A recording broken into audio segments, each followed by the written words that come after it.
This is just a picture show. We're back to silent movies. That's scary because we all have faces for radio. Yeah, absolutely. No, I always say I've got a face for radio, a voice for print, but I'm too lazy to write, so that's why I do a podcast. We should have audio now. Well, There we see go. if They everybody can agrees now we have hear us. audio, and then we could just start over. All right, so now we got to start over, and I got to do my whole joke again. Was that a joke? Is that what you called that? Oh, that was right to the heart, Jerry. That was right to the heart. Welcome, everybody, to RideMSTA, now with audio.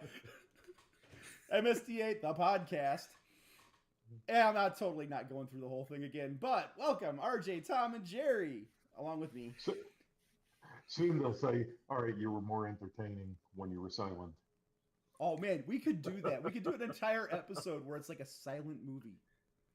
We'll just put up random pictures. That'd be fun. I'll do like random little blurbs and blops on the screen. That'd be cool. All right, so MSTA, we've got some upcoming rallies. We've got April 26th. We've got the Not Looking for Bigfoot rally in Mountain Home, Arkansas. See, we lost audio and now I can't talk. Now we got April 26th as well. We got the North Georgia Classic in Dillard, Georgia. May 3rd, the Ozark Escape Rally. Our man Jerry's event, Eureka Springs, beautiful territory. Also that same weekend, the Tusky Muskie Rally out of New Philadelphia, Ohio. Coming up on May 17th, we have the T-Rally in Harrison, Arkansas. May 23rd, we've got TriStar out of Sparta, North Carolina. That's Lou Laguna's run and beautiful territory as well. So be looking for those. Check out ridemsta.com/events. It'll have all of them listed. Go find an event. Come find us. We're a ball to ride with. We're a ball to hang out with. Except me, because I am just ball-shaped. That describes a few of us. I resemble that remark. I have affectionately nicknamed myself the Potato in my entire riding group, so we're good.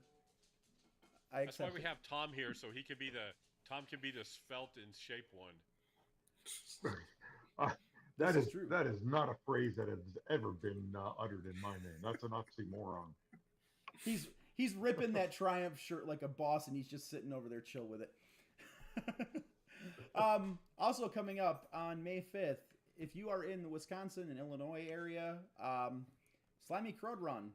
It is not an MSTA event, but your resident MSTA guy will be there. So meet us in Pine Bluff. We'll take the ride over to Leland. We'll see some cool bikes. You never know who shows up at that rally. It was started by Peter Egan and the Slimy Crud Motorcycle Club. So cafe racers, old everything, new everything. It's probably going to be there. May 18th, we are doing a Wisconsin MSTA Ride to Food. We are going to be starting up in, or not May 18th. I looked at RJ's event. May 18th is the MSTA PA Ride for Food in Upper Black Eddy, Pennsylvania. RJ, you kick that one off. Yep, we'll be meeting for breakfast, and then about a 2-hour ride, 2 hours away, there's a great place for lunch and ice cream that we'll be headed to, and kind of choose your own adventure to get there or ride together as a group. Lots of good roads between the two places. And then May 26th, that is the Wisconsin MSTA Ride to Food. We are going to be meeting at Linda's Bakery in West Salem, Wisconsin. And if you are familiar with the Driftless region of Wisconsin, we are going to be right in the heart of it. So we will be doing some amazing roads, amazing routes, a little bit of pre-planning for Twister next year, just a plug there, and having a good time. Linda's Bakery, bomb coffee, bomb baked goods. You're going to leave 20 pounds heavier. Just pack your bike accordingly. All right.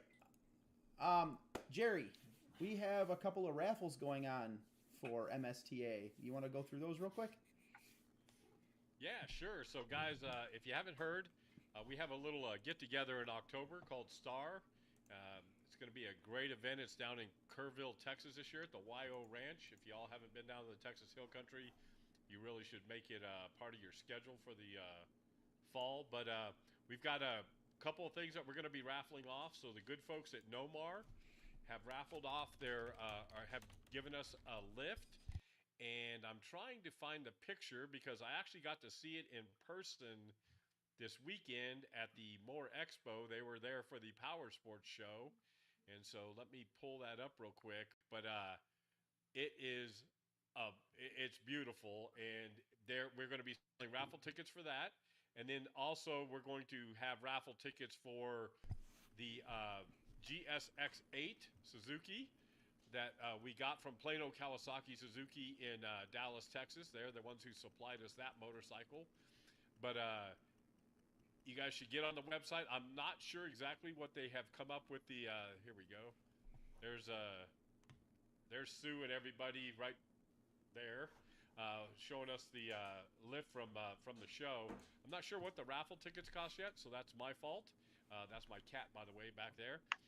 But go check out the website. Nomar's, like I said, Sue and Kevin have generously donated one of the lifts, and we've got the GSX-8 Suzuki that is a beautiful motorcycle too. So you guys should go check it out. Make sure you attend, and you don't have to be in attendance to win the motorcycle. I'm not sure about the lift, but I would say maybe not, but I wouldn't quote me on that one. So if you attend and you ride in, you're just gonna tow the lift behind you to go home?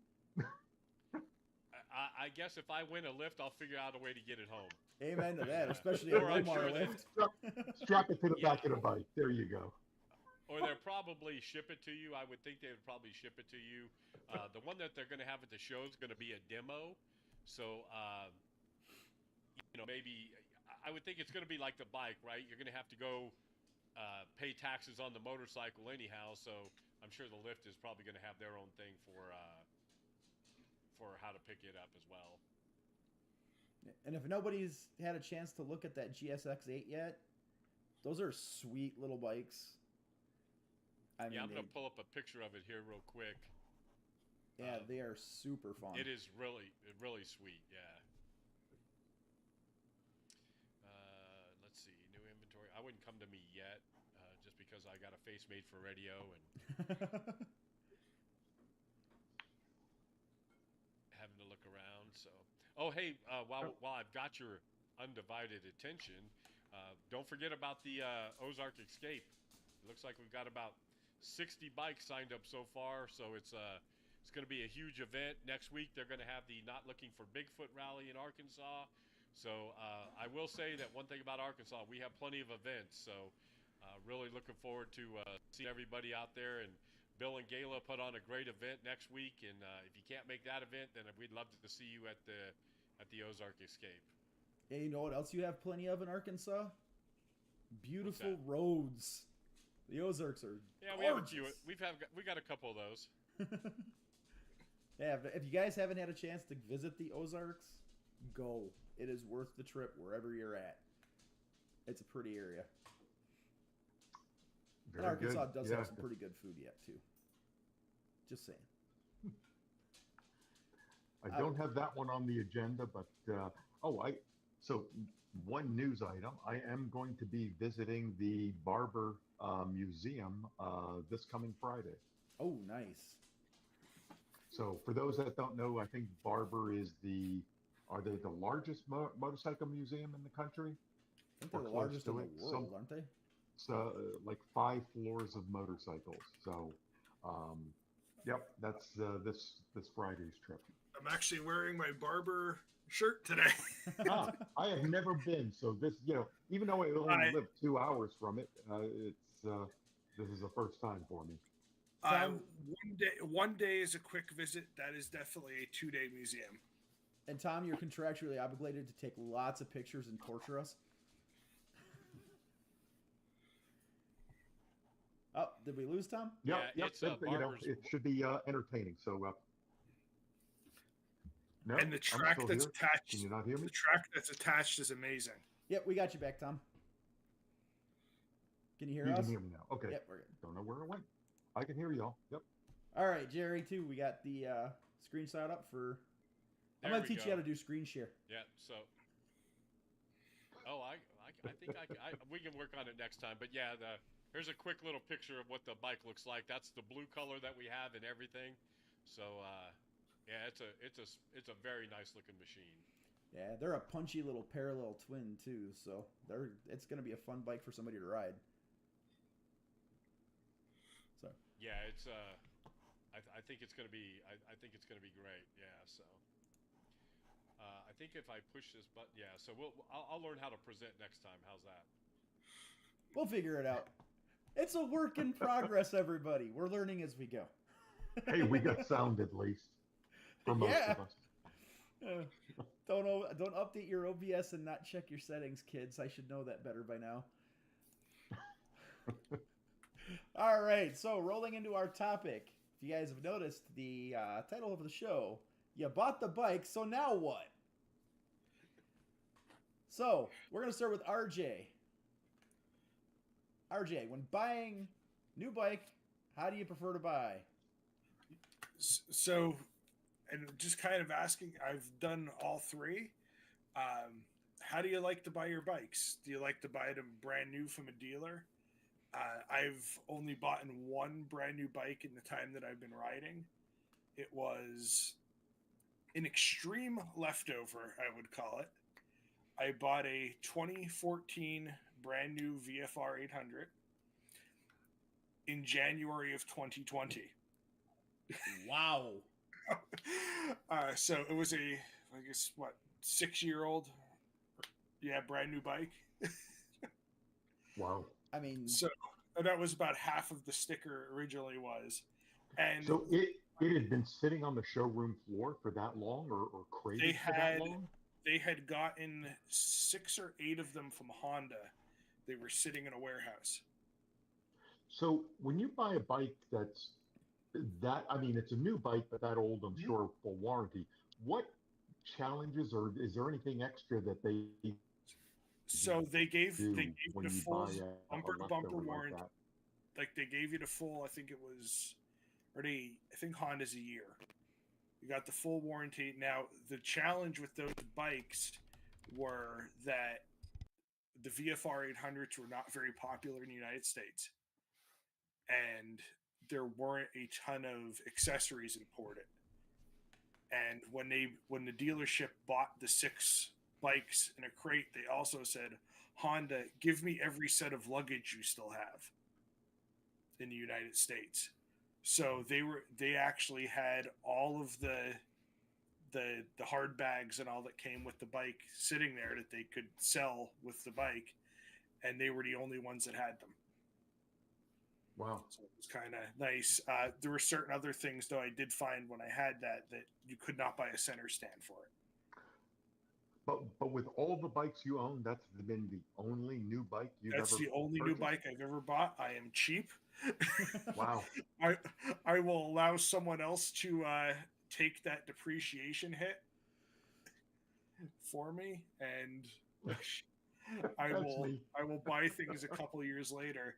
I have bought one used bike from a dealer, and that was probably one of the worst experiences I've ever had buying a bike. The bike is fantastic. It's my Tiger 800 I bought from a Harley Davidson dealer. Went to go look at it. The price changed based on, they advertised one price, we're selling it for a different one. They didn't know how to tighten a chain, and it was just like slop hanging there when you went to go look at it even. oh man. And their title and tag fees were 3 to 4 times what I would have paid on a private sale deal. So they were adding That's some extra fees. That's where they were making their money. Yes. And they messed up the title, and I had to repay for the title a second time. Wow, that's Shouldn't a dumpster they fire. have had to pay for that title a second time? Different state. Oh. Yeah. So that was my my used from dealer story, and then I've bought in several private party sales. Some of them friends of friends, but all of them tended to work better. But on the other hand, I am very mechanically inclined and kind of know what I'm looking for in a bike and know how to check a bike over. My wife and I were talking about this earlier. She's like, if I was on my own going to buy it, she's like, there's no way I would feel comfortable buying it from a person. So I was kind of wondering what you guys or how you guys felt about how you buy your bikes. I've used to be mostly used from like private sellers because I could get better deals a lot of times. But the way the market went after like the early mid 2000s, it became a horse apiece, and I ended up with a pretty good relationship with some of my local dealers. One of whom decided to sour that over $500, and I typically tend to trend new or close to new anymore. Like my current Tracer, the guy bought it and it lived in its airplane hangar at his cabin for like, it literally sat in a climate controlled airplane hangar. The guy put less than 1,000 miles on it and then traded it in on a side by side because he realized he wasn't using the bike. It was easier to trailer his other bike up from his house. It was like brand spanking new. So that one I just bought close to new. I bought several new ones. That's not typically my preference, just like you said, because of the depreciation. I'm going to rack the miles on these things. So Yeah. every once in a while, though, something pops that I really want, and then I'll just jump on it and go for it. Now, for Tiff's bikes, she tends to keep them long term. So it's usually something she really wants that's got to be specifically ordered. So we end up buying hers new. Jerry, how about yourself? You go new or used? You know, I'm not a wrench at all. I just like to ride them, and so I try to stay with dealerships for the most part. Most of my bikes, and when I say new, I usually buy them when they're a year old and they're clearancing them out or that sort of thing. Last couple of Versys I've bought have been brand new. I've got a great relationship with the dealer that I deal with. That makes a huge difference. But yeah, I would buy from you. I mean, I bought my KTM used. It's just I buy my bikes for the long haul. I kind of fall in love with what I'm riding, and so I've had my 2019 since 19, and I'll sell it when when it doesn't want to run anymore. So that'll be a while. So, but yeah, I really enjoy going through a dealer because if something goes wrong with it, I can take it right back there and say, fix it, and that's seemed to work out pretty good for me. Yeah, the other advantage a lot of people, like myself included, has with the dealer. You guys ever try to sell a bike? Yeah. It's a Sold the pain bike. in the butt. Like I occasionally flip bikes, and just dealing with that process, it's just teeth pulling. But when you're on the occasion that you're getting rid of one bike and you want something to upgrade it, the trade-in process is so much easier. You may lose a few bucks on it, but you literally write it in, say, here's the old one, that's the one I want, let's make a deal. And then you leave. What about I've you, done it Tom? both ways. So I'm I guess one of the outliers. I like shiny new things. So I was just, as we were having this conversation, I'm starting to add up as to, okay, how many have I bought? And it's unfortunately a sad number. So in the last 15 years, I've bought 6 new bikes. Um, so yeah, I tend to be fickle, and every time I buy a new bike, it's like, okay, this one is going to last. This is the keeper. That's always going to last. And 3 to 4 years later, it's I'm looking for something else. It's that new shiny No, problem. that is. I guess the one exception to that is I call it a new bike, but my Bonneville, Bonneville, it's a 22. I bought that last year. So it was semi-new. It was bought from a dealer. It was used, but it was a few months old with 180 miles on it. Oh wow. So I still call it new. The person bought it, never even titled it. So I was the first person to title the bike. So Oh, wow. technically it was new. But the person bought it and then decided to go live overseas and just told the dealer to sell it. Oh, wow. So, yeah, but yeah, so, and I don't stick with one dealer. I've bought from several, but yeah, six new ones in the last 15 years is my That's count, my current count. Now, out of those six, let's see, I have sold, I think, three were trade-ins.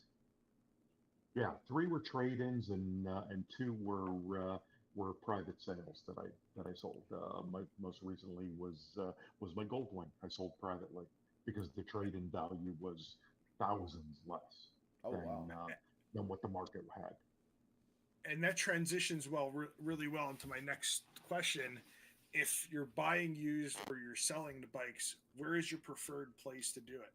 How are you guys doing it? I know Facebook Marketplace can be a lovely time waste of getting messages, is this still for sale, or and people trying to give offers of things for half the amount, and then sometimes when you're going to buy something, there's no incentive to go delete the listing because you're not paying for it, and Yeah. things have been sold for years.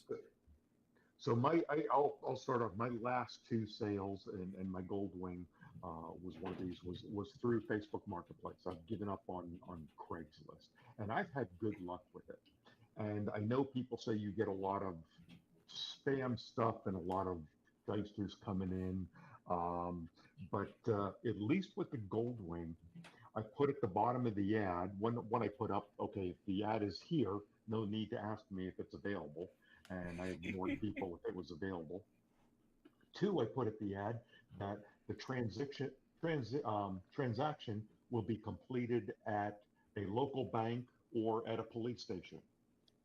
So no, that seemed to take care of any of those people that wanted to send their brother-in-law over with a Yeah. cashier's check.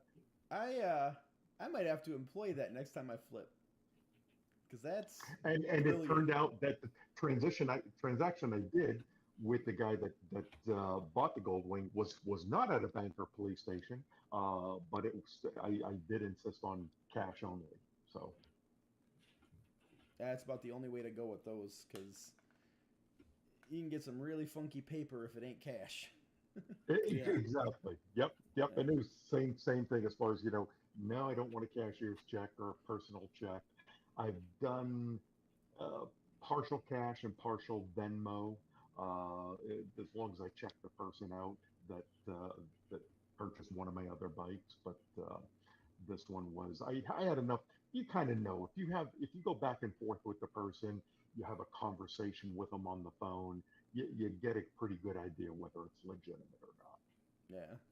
I don't know. I've had, like, for me, it's always been, it depends on the value of what I'm selling. Like, Facebook Marketplace is a dumpster fire, but I'll use it because Craigslist is basically a ghost town up here. Everybody uses Marketplace. But if it's much more than a couple grand, I'm just trading the thing in. I'm just going to trade it in on something else and save myself the headache. Yeah, I mean, one of my last trade-ins, I intended to sell the bike privately, and usually, whenever I sell a bike privately, I'll strip it back to stock from anything that I put on it. And I was all ready to do that, and told the sales manager, I says, I got $3,000 worth of crap on this GS, and I'm going to take it all off and sell it for stock. And recoup some of my funds and more for the trade. Let's run the numbers and talk now. So they actually did bump the value on your trade. Did I lose you guys? Everybody froze. You hiccuped a couple of times, but did they actually give you a better trade-in value with the Farkles on it? Uh-oh. Yeah. So that's why I said I told the sales manager that, am I still there or did I go away? You're back. Is that my internet going away? Am I back? All right. Yeah, the story was, walking out, met with the sales manager and said, I'm going to sell it on my own and I'll come back for the other bike. That I've got about $3,000 worth of sparkles. I'm going to strip off and take it back to stock. And he immediately said, well, what if I gave you 3,000 more? Nice. So it was like, okay. That transitions really great into my next question is, do Farkles change the value of a bike that you're selling or buying for you? And is it a positive or negative difference? Two of the used bikes that we had bought, in the Triumph and the Tiger 800 from the dealer, it came with Jesse boxes on it. There is no way that I would have spent that kind of money on that luggage solution, but they're fantastic boxes. And her Thruxton that we had gotten, there was a lot of upgrades on that I would have never, if it was my own money, paid to go do. But they were all, in fact, some of them were no longer, you could no longer even buy them anymore.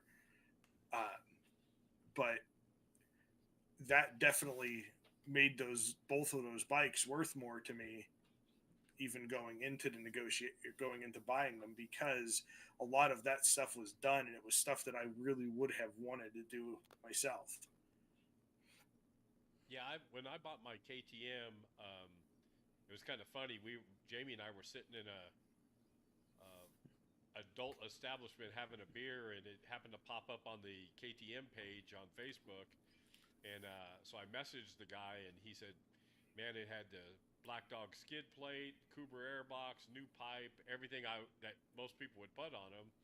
And so that was kind of the selling point there, because then I said, well, then I don't have to go order it. I don't have to put all that stuff on it. It was ready to go out of the box, and I never looked back. But from the dealership, I try, if I'm going to buy something, I'm kind of like Tom when I am buying. I do like all the bells and whistles and all the cool stuff, So I figure if I'm buying it from a dealership and it's new, I'll get it with everything. But if I'm buying used, the Farkles, sometimes it's too much or sometimes it's not enough. But I'll usually try to find something. If I am going to buy a bike with Farkles, it's going to be something that I want to have, So I know for me, And I don't. Oh, sorry, Tom. Go ahead. Go ahead, Rob. I was going to say, Farkles, if you're looking at them, you're not paying the money for it. Or if you're selling a bike with Farkles on it, you're maybe going to get 20 cents on the dollar from what it cost you for that item. Yeah, and that's been my thing too. Like selling, especially, I definitely don't get much value out of having the additional stuff on there. I know it's because a lot of stuff, especially when you're talking about exhausts and things like that, it's so subjective. Like some people, depending on the bike, want a certain type of exhaust with a certain type of sound. Especially if you get into the sport bikes, like I know guys who love Yoshimura. I don't. I like Remus, things like that. I like a deeper, throatier sound, the Microns. And even when shopping, like it's not a make or break deal for me. I will say though, like right now I'm shopping for an FJR. I need a better 2-up bike for my daughter. And one of the things that I've been really trying to gravitate towards is ones that already have the top box on them. Because they don't come with one. I could add it, but if I can get it worked into a deal somewhere and it's already there, bonus points. Not necessarily I'll pay more for it, but it may. Yeah, I mean, my routine has always been even when I'm trading in a bike, is I'll strip it back to stock. And if it's stuff that I can move to the next bike, great. If it's bike specific and I'm moving on to something else, then I'll sell it on either the bike specific forums or on Marketplace, either or. And I've made out fairly well doing that. Yeah. I've actually had really good luck when it comes to bike specific parts on the Facebook groups. So the bike specific groups, those are a lot less of a pain than Marketplace. True, absolutely.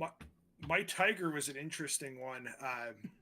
When the person tried to trade it in, they got the price, and when they came to go get their bike, the boxes weren't on it. And the dealers told him, he's like, that price we gave you is with those cases on it. Go get them. So they were in a box sitting in the salesman's office.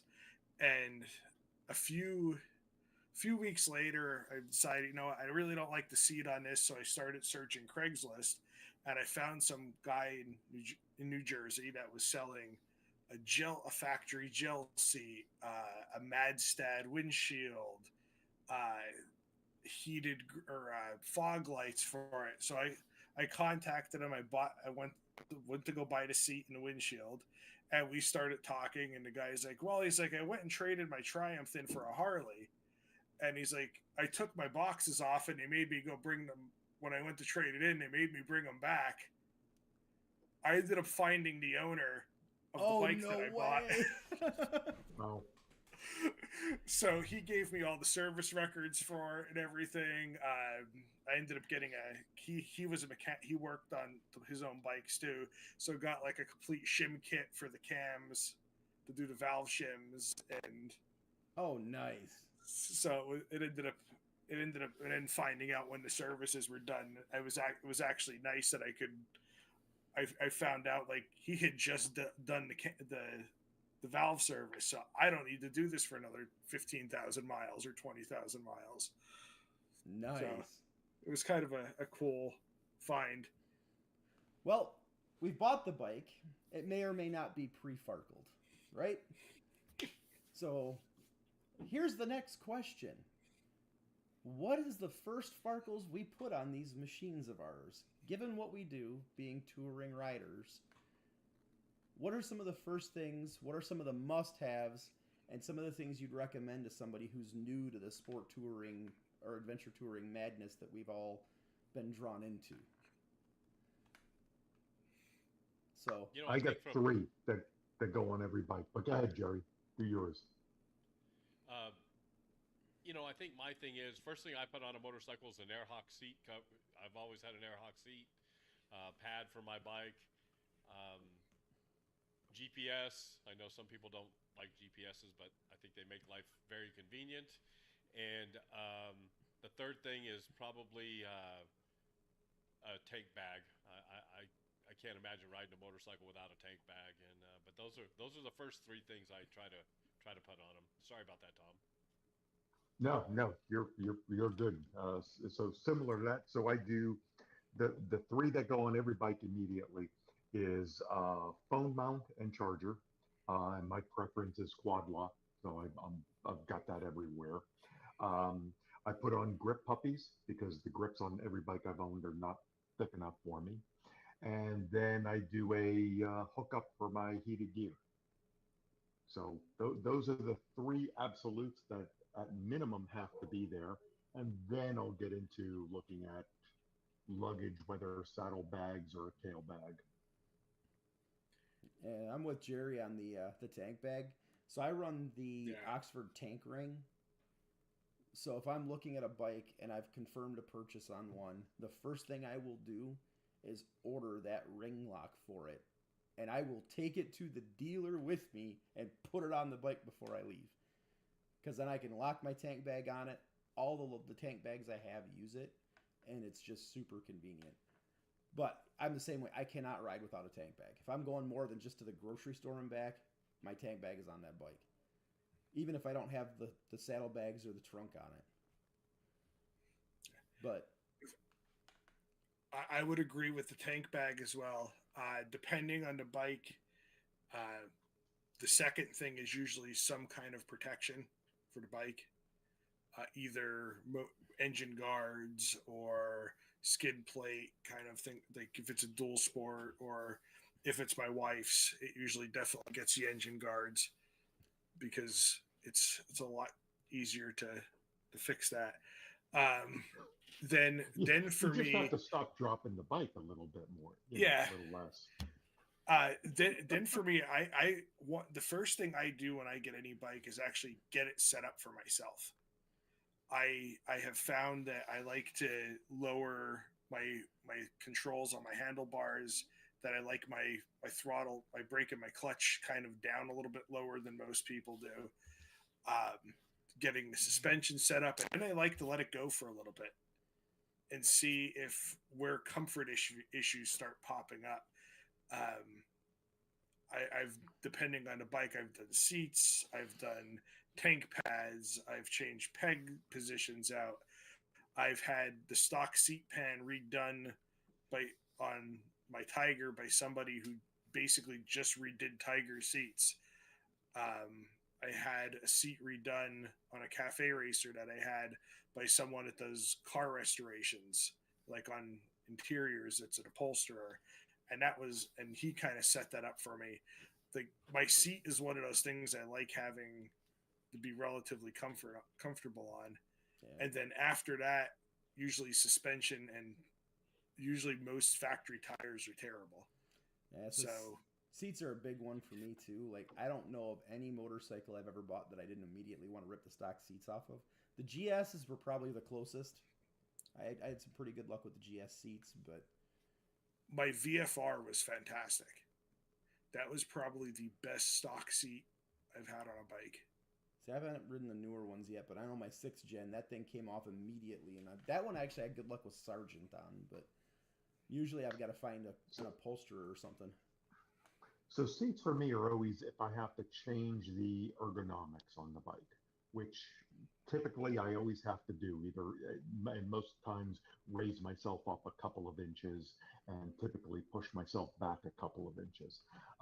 The one exception to that right now is my my Tiger 900.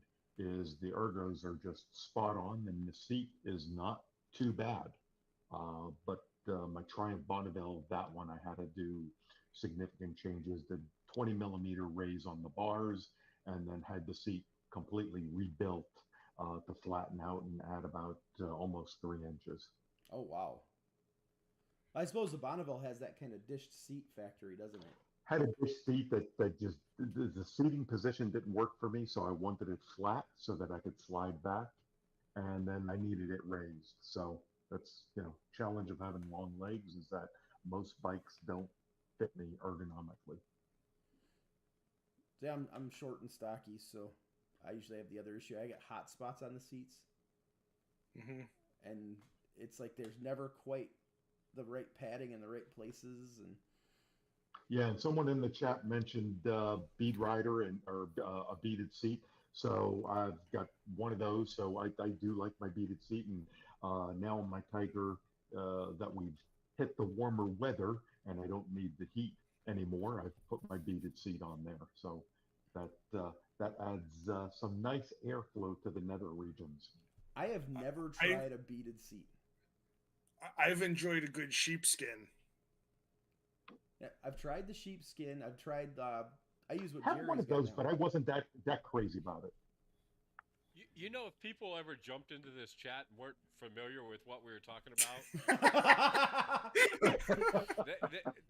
they would think we're crazy people talking about beaded seats and sheepskins and air hawks and stuff like that. It's just kind of funny. They're going to watch this podcast. Somebody random is going to find it in about 10 years and go, what are these weirdos on about?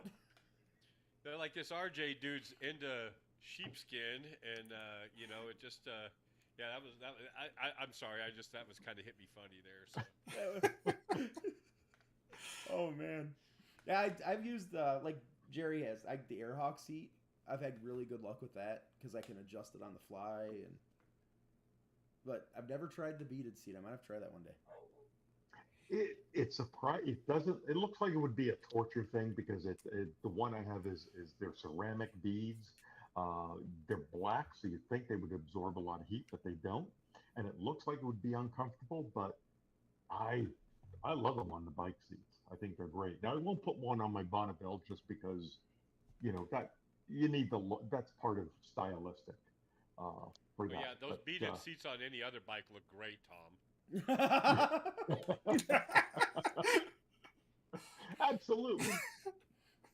Sorry, Brad, out there for your beaded seat cover. Oh my God, Brad said I never use the phrase and I enjoy good sheepskin. Speaking of Brad, he actually brings up a really good one, the SAE plug. that is definitely a day one pretty much for me Yeah, too. that goes on every bike. I find at least, well, all right, since I buy bikes from the dealers, every dealer puts an SAE plug on the bikes these days. Oh yeah, it's a convenience thing for them because it's just plug it in, let it charge up for a while, we're good to go. But we have a lot of downtime in Wisconsin, so having that SAE plug, being able to roll it in, pop that, and that little battery tender SAE to USB adapter is money. Like I've got power ports on my Tracer, so it's got a little USB, but it's only on when the key is on. So having that little SAE to USB, if I want to charge like helmet comms or something when I'm off the bike, wonderful for it. I actually use portable storage for more for that than even the bike, like one of those juice packs or So just plug them into that. One of the things I use is I found, well, I'm a big camper and that sort of thing. They make a battery pack that's actually got a solar panel on the top of it, and so I put that in my tank bag, and so it's charging the whole time because the sun's going on the tank bag, and it charges that up, and so I always have that extra battery thing with me, so that works out pretty well too. I've never tried one of those. I might have to give that one a shot too. I just, with the power banks, I always look at it as one more thing I've got to manage. So having the ability to just plug a USB port into that SAE plug real quick. Because I'm also usually carrying like my drone. I'm carrying camera gear, things like that, because somebody likes to go shoot videos. And just having that quick plug it in, don't think about it. It charges off the bike battery for a few minutes, and we're back at it. It's kind of nice. And it's so small. I mean, it's tiny little thing. It's not much bigger than the SAE plug itself, so it can go anywhere in your tank bag. But I'm going to have to give that solar battery charger or battery pack a try, though, because I've got that big window in the top of my tank bag. Yep, that's what I use mine for. Yep. That's not a bad idea at all. So those are our pretty much must-haves. What are some things you guys would recommend? You got somebody that's just coming into the sport touring world. They're going to be doing their first tour, first long-distance ride. What are some things you would recommend to them to do? One of the things I would say is, first of all, too many people get hung up on buying stuff and getting stuff and wanting to go do stuff. The biggest thing is just go get on the bike, right? Go find out. Don't go spend a lot of money on all the farkles and all the stuff until you ride it and you figure out what you really need to have. It's really a shame, and again, I see this in the off-road market as well, right? Is people they won't go camping or they won't go see anything because they've got to spend tons of money on winches and tires and all this sort of thing. And look, I'm getting ready to go to Expo West on my Versus. I'm going to be gone for 14 days. I'm camping.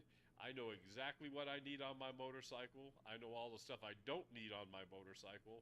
And so I think one of the biggest recommendations is Brad in Oklahoma is doing this about the camping, right? Is don't go buy all this high dollar stuff. Go do it, and then alter and go buy what you need and that sort of thing.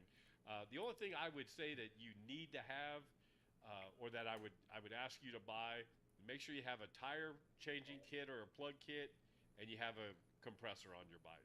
Yep. The rest of the stuff you can pretty much figure it out on your own while you're doing your trip, But if anybody out there is listening to this whole thing, you don't need a whole bunch of dollars to spend on your motorcycle. You don't need to just go out and ride it. Go out and do it. Go do it, and then that's my biggest thing. Absolutely. The only things I would mark as must-haves is, like Jerry said, the tire plug kit and the small compressor. I would recommend one of those small battery jumpers, like the little lithium-ion battery jumpers, just in case, because you're going to be on a long trip. Then you can just jump your bike if you leave the lights on. And you can charge your phone with it. Been there, done that. Yeah, absolutely. The only other thing I would recommend is a good multi-tool. Like, get a quality one from like Leatherman or Gerber. you can be surprised at how much little stuff you can fix quick between the factory toolkit in most bikes and a multi-tool. You know, my multi-tool's a little credit card, and I call people. I'm kind of with Tell you them to there come too, fix but they're a little expensive when you're way out in the middle of the woods or something, and they got to come rescue you just because you put a hole in your tire. Right.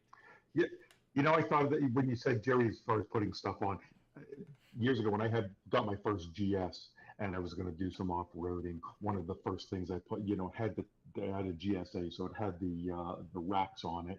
So I thought, well, everybody gets these toolboxes. I got to put a toolbox on it. So I spent the money and I put a toolbox on it. And then I put a bunch of tools in the toolbox.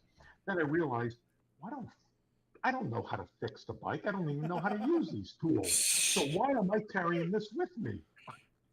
The only So thing... I took the tool. Yeah, I took the tools out. Sold the toolbox, and I was much happier because it's like it was anxiety. Oh, I got these tools. I got to use them. How am I going? I don't know how to use them. Just Jeremy Clarkson it. Everything's a hammer. Whack, whack, whack. I mended a thing. Yeah, I'm carrying them around just in case I'm riding with someone. They know how to use them or they break down. See, and RJ's just laughing because he's like, I fix everything, and the rest of us are like, I ain't fixing anything. The first long adventure trip we took, we went up to Green Mountain National Forest in Vermont, and I'm sitting here thinking, I took sockets and everything because I changed countershaft sprockets out once I got up there to run lower gearing in the dirt versus running the highway on the way up, that I could run a higher gear to get better mileage and not stress the bike as much. But on with like what Jerry said, my biggest advice is don't go fixing problems that you don't have.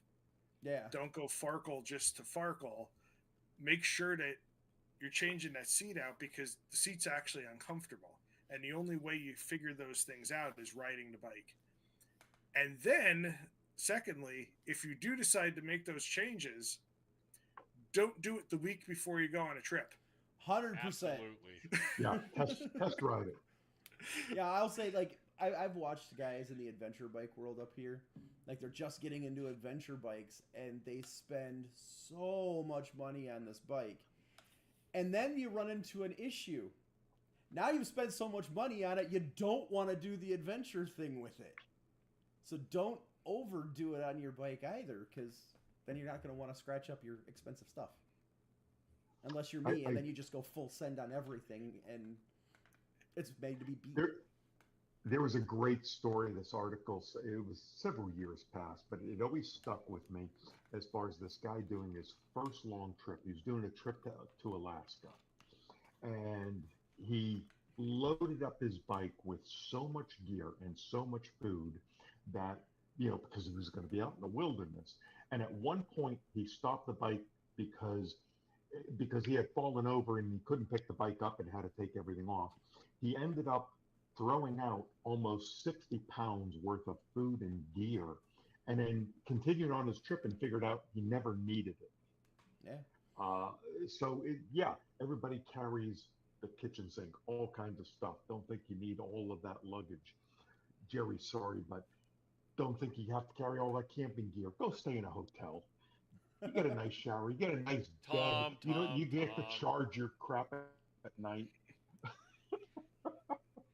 So it's kind of funny. So we did the BDR last year, and one of the guys that went on the trip, he's a new guy. He's a great guy, but he had more things on his KTM, and he dropped it twice in a parking lot because it was so darn heavy. And we were kidding him. We're like, you're not going to need that. You're not going to need that. And so when he got to the first place he could ship it all home, he shipped half of it home. And, so it's, and Tom, a lot of people I know think like Tom, and they like to do the hotel thing. Man, I guess I'm just not old enough yet to fall for that. So I guess that's my whole situation. See, I'm 50-50 on that because I'm kind of with Tom on the whole, I'm going to be camping at the Best Western.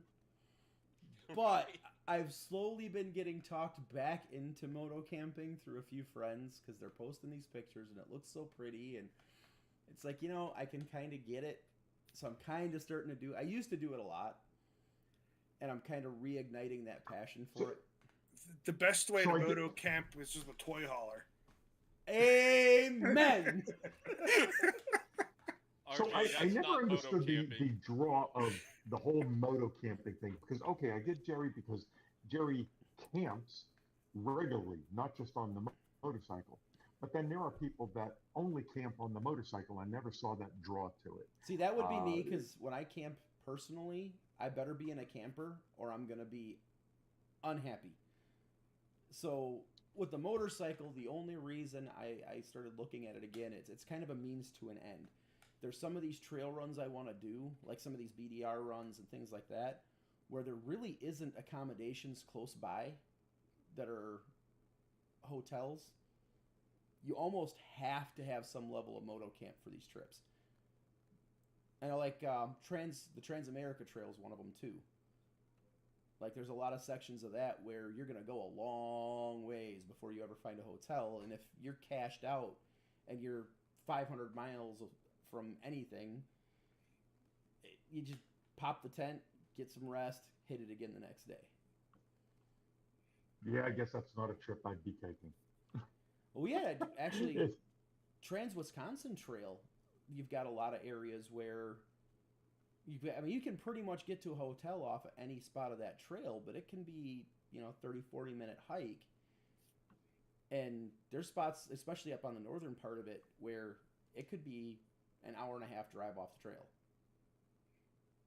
So, at least to any place that would be better than a tent. Because some of these hotels, let's be honest. My thing is with a tent is I can. So the last your I first grew up tour. riding on. Oh, Tom's cutting it again. So. No, go ahead, Jerry. I grew up tent camping on a motorcycle, and I guess one of the other things is RJ and I are a lot alike when it comes. I'm a cheap dude, and I really like the fact that I can go. I'm going to go on a 14-day trip, and I'm going to camp or stay with friends the entire time, and I'm going to spend less than $300 on lodging for 14 days. I get to spend all that extra money on other cool stuff, right? And that's part of what I really enjoy about camping on a motorcycle is I think it brings you back down to why you like to ride a motorcycle. I, for one, don't like to set up a tent in the middle of the night, so I'll make my days a little shorter, but I'll enjoy what's going on. Look, I stay in hotels too, right? I'm not gonna lie, but if I had to prefer, I would prefer to do it I'd prefer to sleep on the ground and do it on a motorcycle. So. So yeah. Oh, dear, chill. So the one last advice I'll give as far as for people that are doing their first motorcycle tours is pack everything that you think you're going to need for that trip, how many days it is. Take half of it out and do the trip with half of what you packed and try that. That's not a bad bit of advice. The other thing I've said too is pack the stuff that you're going to take on this trip. Do an overnight. Just go out and do an overnight, not that far from home. Try it out. See, okay, this isn't really something I'm going to need. Come back home, drop the rest off. Because, think of it this way. If you forget something or you bring something that all of a sudden you absolutely need it, not in the middle of nowhere, chances are there's a Walmart 10 miles from wherever you're going to be to go get whatever you need. Yep. 100%. A Walmart, Costco, you name it. There's a Dollar Tree on every corner of every rural town. With the exception of Davis, West Virginia. If you cannot get it in the Dollar General, you do not need it because it is over an hour to get to a Walmart. Wow. So we talk about stuff you need, you don't need, which is most everything. What are your nice to haves? The stuff that you farkle your bike out with or you take with you, that's kind of that icing on the cake. Little luxuries, things like that. Like, what do you take with you? I think mine is probably not as much motorcycle related as I love having my Cine camera hooked up, and I like having the music part of it. That's probably the thing I like. I can't imagine doing a trip without something like that, because That's everything true. else the bike has, right? Or I think it has. But I do like having my Cine and being able to listen to music and being able to tap a button and take a picture when I want to or do some video. I really do enjoy that. Yeah, I don't think I could do a long ride without my helmet comms anymore. Like, I have my link to the phone. I've got, if Tiff is with me, we're talking back and forth, and then the music when I'm alone. Like, I can't do long rides or long drives without music or a podcasts or something to keep my mind going, or I will fall asleep. Yeah, I'd agree. I wasn't thinking of that as far as that's more my stuff rather than stuff for the bike. But yeah, I've got a headset on. I've been using a headset gone for 17 years, I think. I was an early adopter Yeah, of Bluetooth headsets. Um, guys, I started running the back in the MP3 player days. I was running the earplugs headphones, and I started running an MP3 player with me, and it was game changing back in the day to do that. The Yeah. other thing I'll tell you quick. Go ahead. I was gonna say, the other thing too for me, if my bike does not have cruise control, I have to have some sort of throttle lock. Kayoko's been my go-to. I used Throttle Meisters for years. Unfortunately, they're no longer in business. Atlas has got a good one. We tried that one out on Tips, and she's liking it so far. But I have to have something to be able to take my hand off and relax it. And that may just be me because I've got nerve damage in my hands, but It's kind of funny. I have cruise control on my motorcycles, and I bet I can count on one hand how many times I use it. I'm just never been a cruise control guy. But I'm going to go back and tell you a quick story about the CD changer. So, back in 1986, maybe we were heading to Paonia, Colorado, to the BMW rally, and I was on a GSXR 750, and it had a tank bag that was full, and I put all my underwear and t-shirts in this tank bag so I could put my CD player on top of it so I could lay on it so it wouldn't skip. oh You man, guys remember how they used to Yep. skip, And we were in Santa Fe, New Mexico, and the only time I've ever had anything ripped off my motorcycle was somebody cut the straps of that tank bag, took the tank bag, and I just wish I could have seen their face when they got a bunch of underwear and t-shirts and a little rinky-dink CD player in the tank bag. Oh man, I forgot all about those old CD players. Remember when they started coming with the anti-skip? I think we Yep. all lost Yeah, oh, our yeah. minds. This was before that. I had to lay my ass on it just to keep. Excuse my language. I had to lay down on it just to keep it from skipping around. My very first car was an 82 Mustang GT, and I had an Alpine tape deck in it. And when those started coming out with anti-skip, I got one of those cassette tape adapters with a headphone plug on it so I could listen to my CD player in that car. RJ's like, you guys are old. I had one of them. Cassettes and CDs? What are you kidding? My first car had an 8-track player. Oh man. Oddly, I'll date myself a little bit. I've owned cars with 8-track players, but not That was to be cutting named. edge technology. Oh no, Like, this was wow. definitely. When we first got cassette, that was amazing. I bought I didn't need a suitcase. I bought a 78 Regal, and it had an 8-track player in it, and it had come with a Pink Floyd The Wall 8-track still in it. Cool. Yeah, that was a fun drive home. It was a cool car, though, too. I remember my dad had a 76 Blazer and it had an 8-track player in it. Putting them in.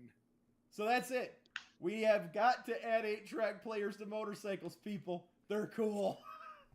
Coming then to the you need next the Gold luggage Wing. to carry them along. Yeah. That actually brings up a good question. Did the Goldwing ever have an 8-track player? Because that thing's been around long enough. It might have. Yeah, not that I know of, because really, it wasn't until the 2000s that they started really growing into size, right around 2000, right? Or No, late 90s, they had like maybe? that. They had the early 80s. They had the, was it 84, 85? They had Aspencade. Is it that long? Okay. Yeah, I guess I didn't really follow. I only had Goldwing for a few years. I guess I didn't follow back then. But yeah, I don't think so. They might have had a cassette player in the back, but I don't know anything. 8-track, yeah, maybe not. 8-tracks kind of died away. I had a CX 500, which was a dog of a motorcycle, but I had a rooster fairing on it that had a radio on it. I was cool back in 1984, boy. Oh, yeah. Hey, it's almost as cool as the Vetter fairing. Well, Rooster was a little baby Vetter. That's what they called it, a Rooster. Oh, was it? Yeah. Oh, yeah, it was awesome. Oh, so man. there was an 8-track player available that could be added to the 1970s touring Harleys. Are you serious? Well, it's confirmed. There was a motorcycle built that had an 8-track player on it. That is wild. I didn't even think Harley got into it with the radios until the 80s, though. That was weird. But I can fully back up now. 8-track players on motorcycles. Bring them back. That's a now must-have. Or we could just go the old reel-to-reel. Throw a deck in the trunk. We'll be good. So, or we could just get future technology and just move forward, which would probably be the best thing to do. I'm pretty good with my iPhone and Senna, so I think I'll have to go with you on that one. Some other nice things that I've usually take along with me. The windscreen, I usually swap those out just to get a little more protection from elements, because if you're riding on a tour, you're going to hit weather almost without a doubt. Or at minimum, have good gear and have a good rain suit to go over it. I'm not a huge Harley guy, but I can honestly say their rain gear is probably the best I've ever used. I mean, I had a set last 20 years. And it wasn't riding that did it in, it was teaching on the range. Hey, so I got a quick question. So, are you guys rain gear people, or are you buy gear that costs a lot of money that keeps the rain off you? I'm a Frog Togs guy, right? $70, throw them on, they work great. What do you guys like to do? I have spent all the money in the world on gear and treatments, and I have never found gear that will survive through all the different elements. I have been wet in every single expensive piece of gear I've ever had, but I have not been wet when I covered that gear in that stupid rain suit. So the people that say go spend the $900 or $1,200 on the climb jacket and this and that, they've never ridden in real rain. I have a climb and an arrow stitch, and then I have a rain gear set too, depending on what I'm doing. Yeah, Vortex fan. So all my gear is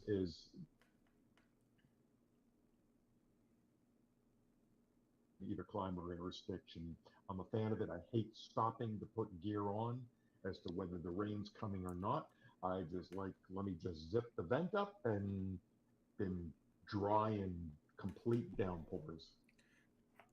Tom, you're missing the whole thing of riding a motorcycle. The rain roulette is awesome. Trying to figure out whether to put it on or take it off or put it on. Come on now.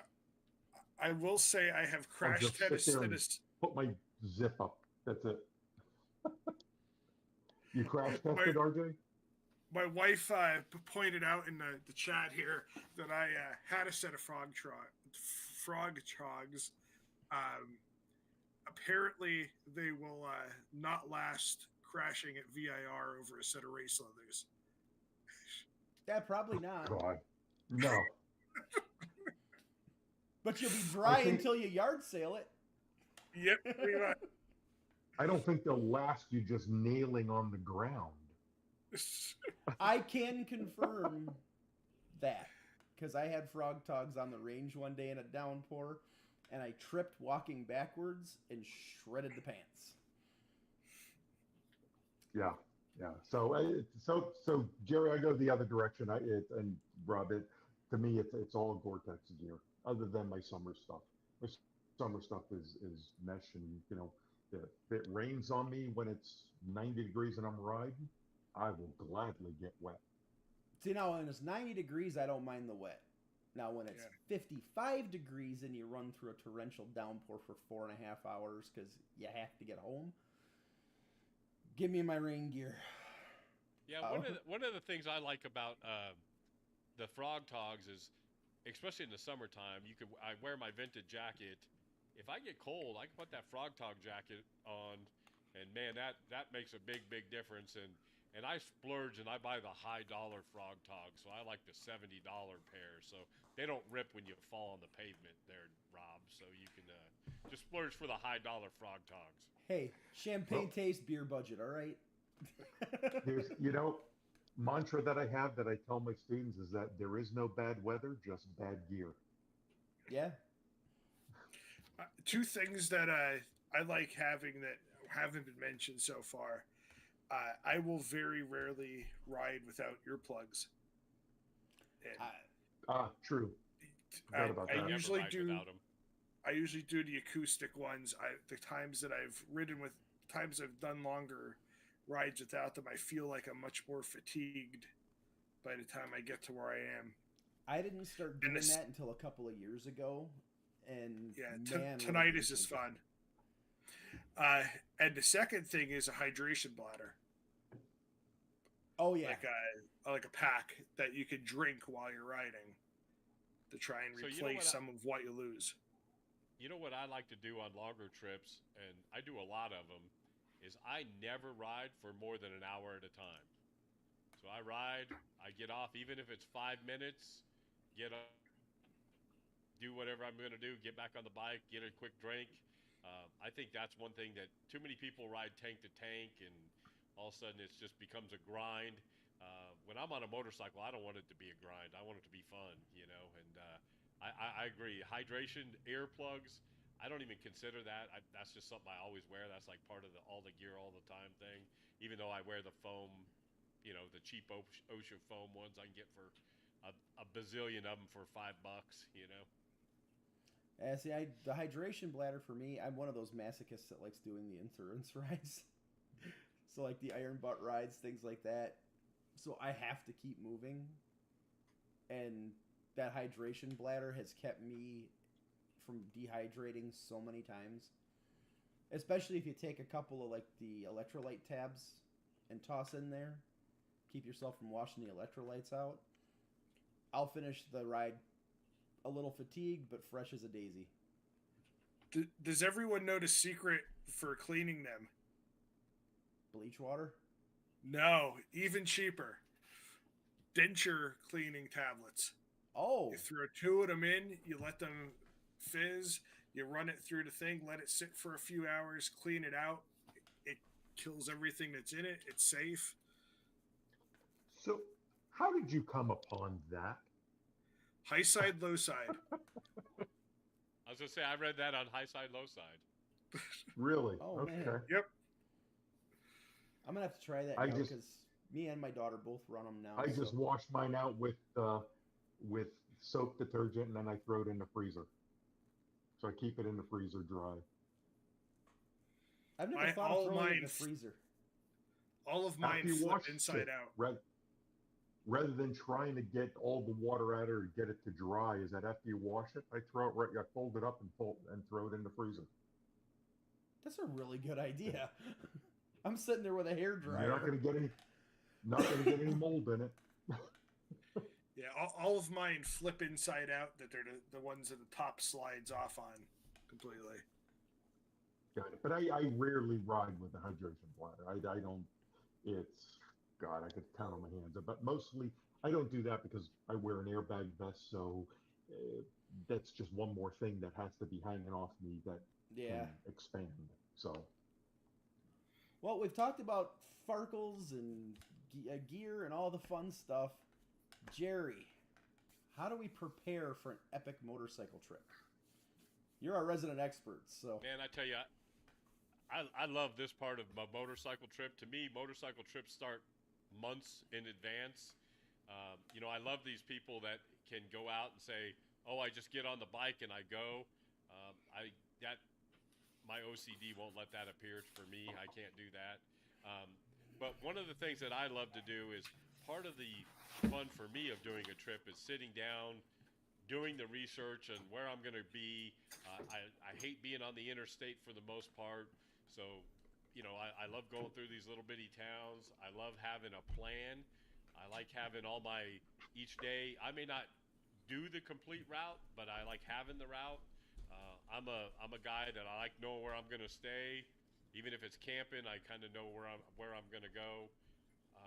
Part of the thing that with a motorcycle trip for me is I like to get all that thinking out of the way at the beginning, and that way when I hit the road, it's all there, and I can just get on the bike and go do my trip.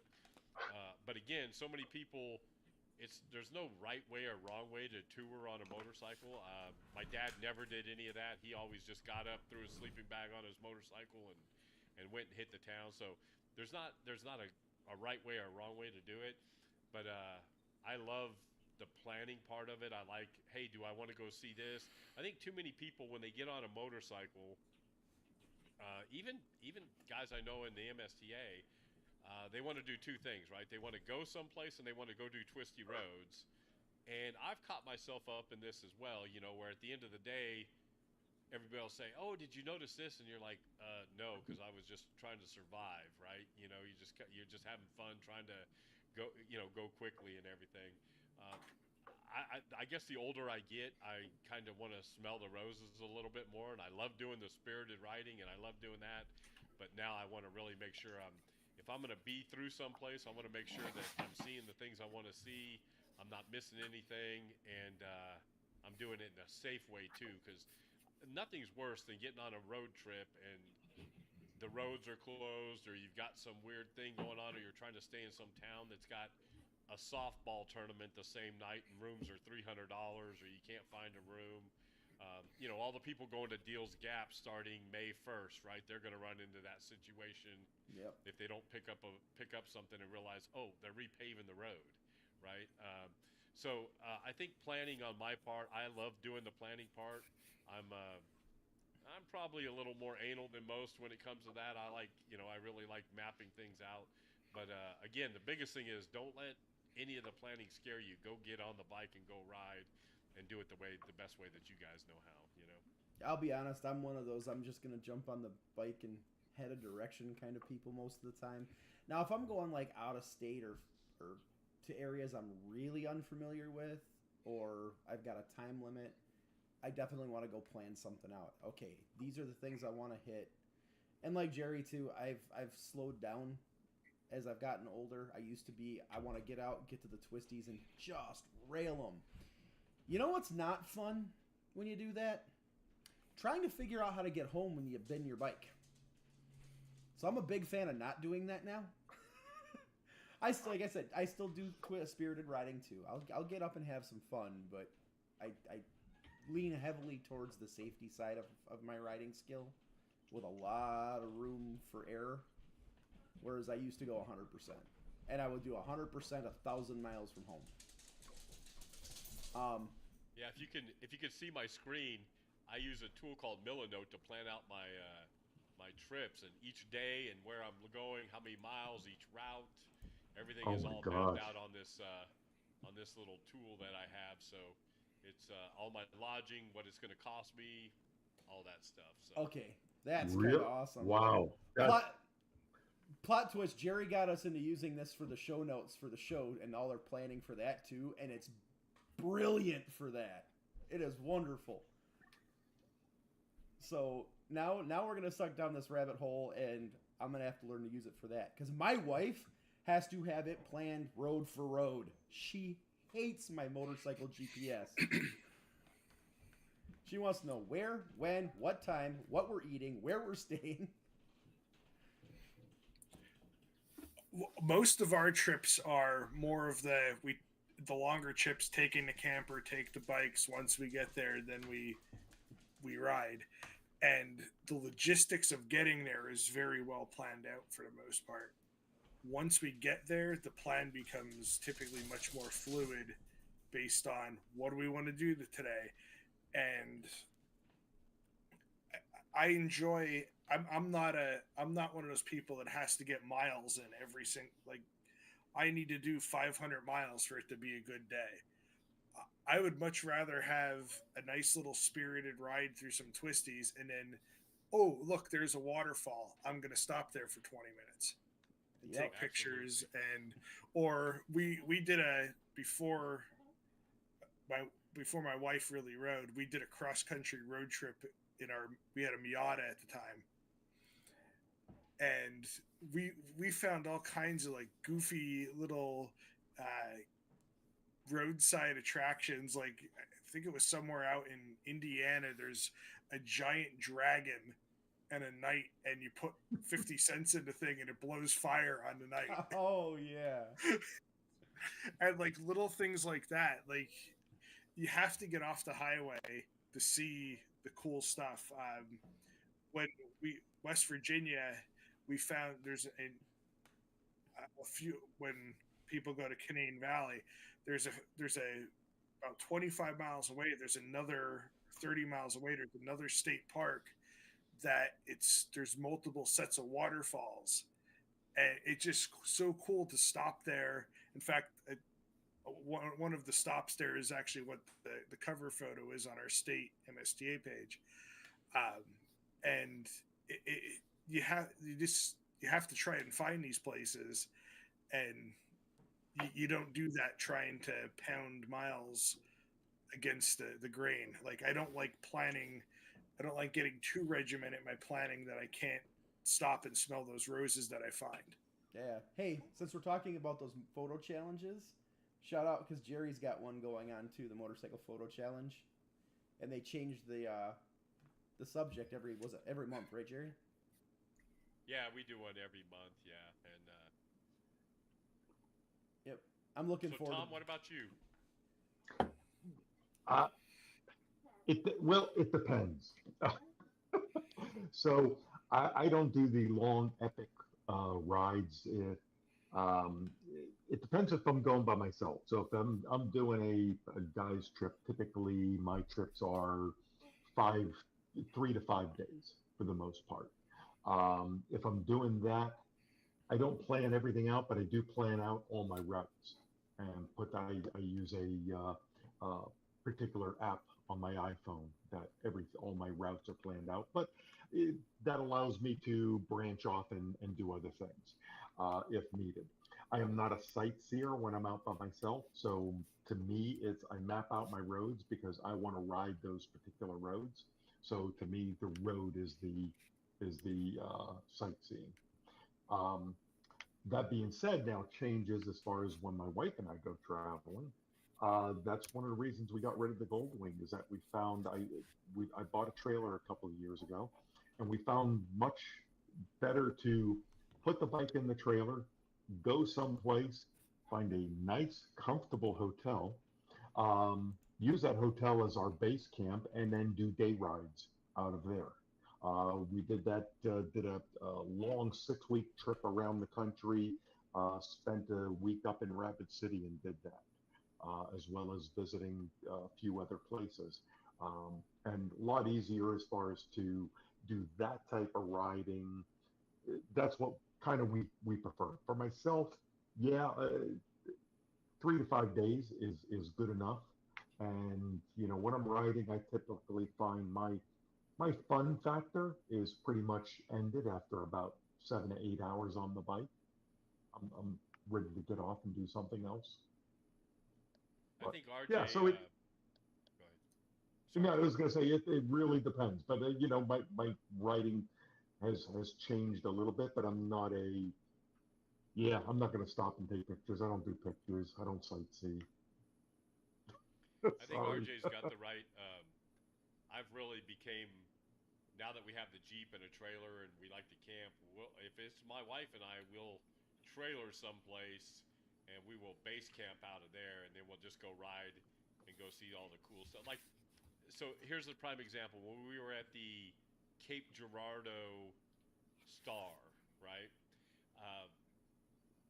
We were doing some planning before that. We found out that the home of Superman was like 60 miles away in some small town in Illinois, right? Or wherever we went. And so we just jumped on the bike and went up there. I'd have never known that because you wouldn't ride there. It was a boring ride to get there. But after 60 miles, you got to see a whole town full of Superman stuff, right? Oh, you know, nice. So how often are you going to get to do that, right? You know, so yeah, and that's what's cool about riding a motorcycle, right? Is everybody can enjoy what what their thought of touring is and that sort of thing. I love doing longer rides. Like I said, I'm getting ready to go do 14 days to Flagstaff, and you guys are gonna get tired of seeing pictures and videos, you know. But no, we won't. You can just scroll by if you don't like it, you know. No, for those of us that are stuck in this little loop of can't get enough time off, we're gonna be enjoying it epically through you. I will say we have had a couple bad experiences with the not planning things, particularly in North Carolina. I don't know of any other states where numbered state roads like North Carolina, like 28 or something like that. That wasn't the number. Will go from being this gorgeous 2-lane, twisty, fun road to dirt. What are you talking about? North Carolina, the interstates do that. And dirt is fun on an adventure bike. Dirt is not fun on a sport bike that you're doing a track day with in a day. Oh boy. I don't know. Wisconsin's good for their. You're halfway down a county road, and it's oh wow, we chip sealed it. Hi. Yesterday. Pennsylvania does that too. Like, oh, thanks for the warning. I'm sliding. No, I'm starting.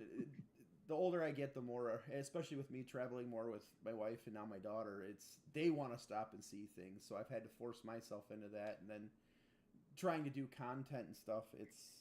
I want to stop and get the drone up, get some cool shots with that. I want to have the camera out, run some video, and it's forced me to stop and look at the cool things. And I realize, I spend a lot of time missing a lot of cool stuff when I'm traveling.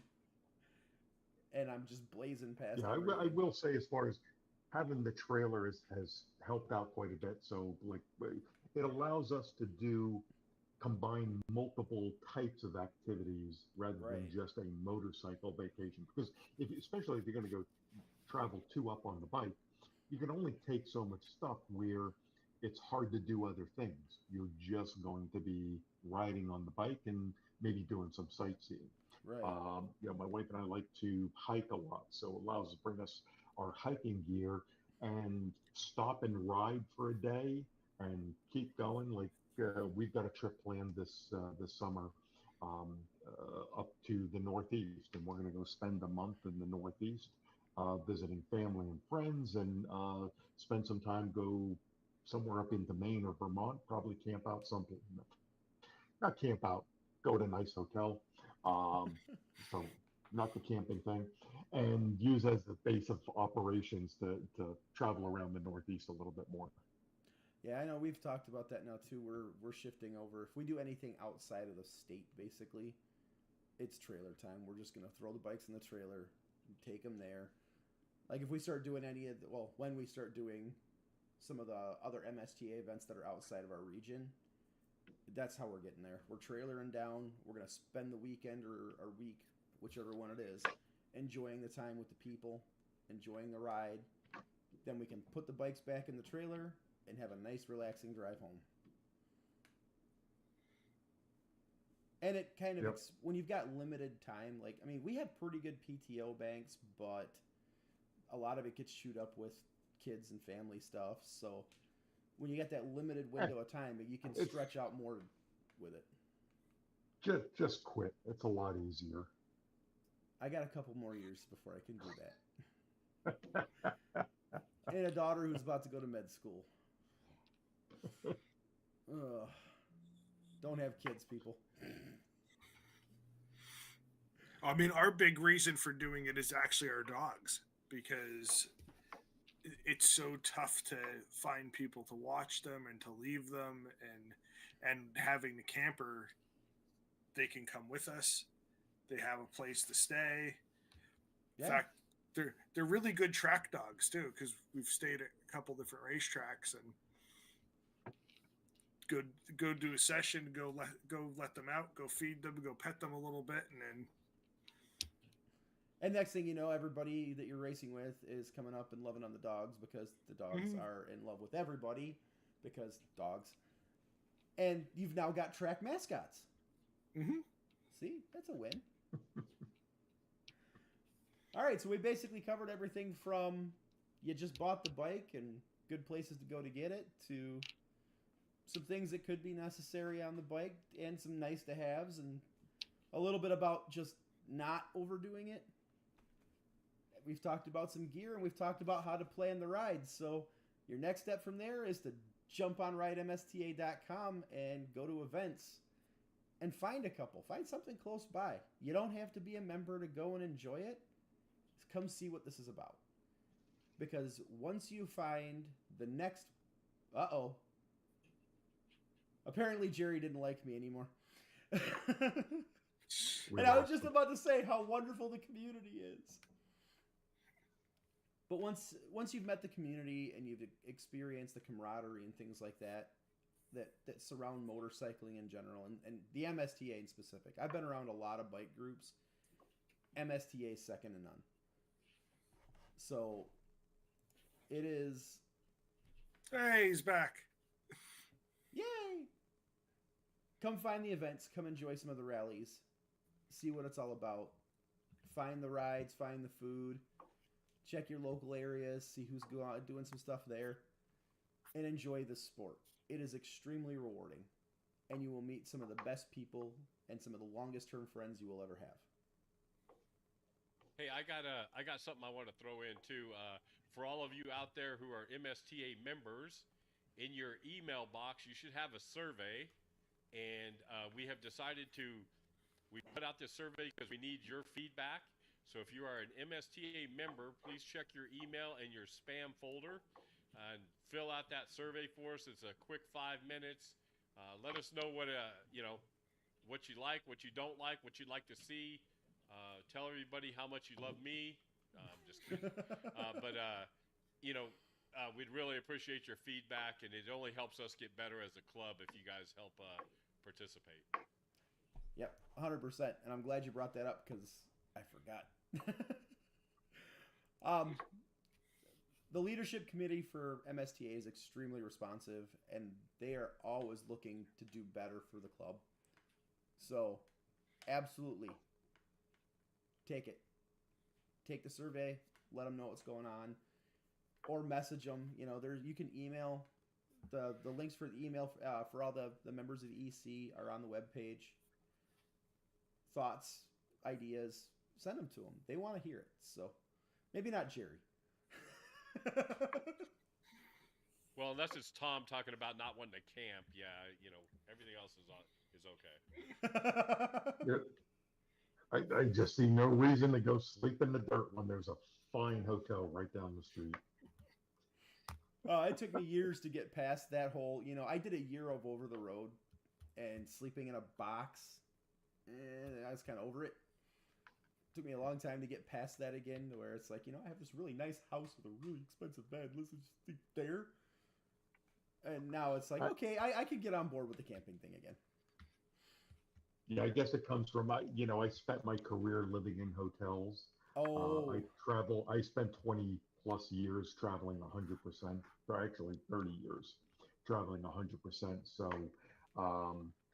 to me, roughing it is no room service and no HBO. I mean, you'd almost think you'd want to get away from the hotels at this point. I tried it, on occasion, but it was like, it just, not the novelty, but I guess the draw of how nice it seems to be was lost in the practicality of all the stuff you got to bring along and going to share a porcelain receptacle with several hundred other people. Valid. Camping in the wrong places, Tom. Yeah, the right And I places like don't have that AC. receptacle. You just got to go find a hole in the woods. Yeah, you lost me there. I like ACs and my own personal porcelain receptacle. So on that note, final thoughts.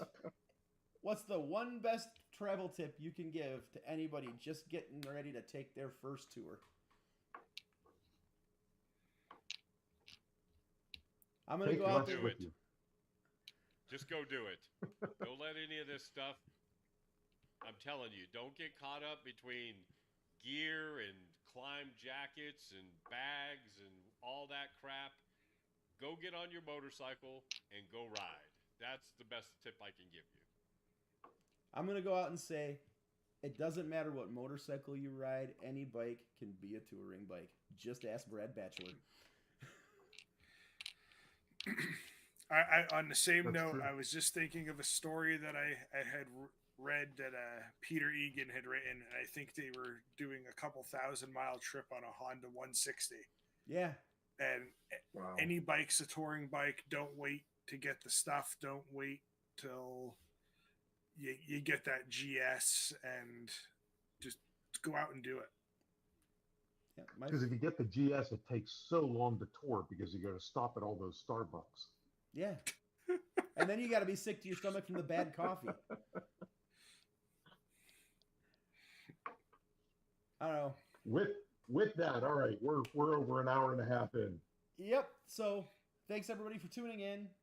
Remember, check out RideMSTA.com and our Facebook page. And on that note, we'll see you next time.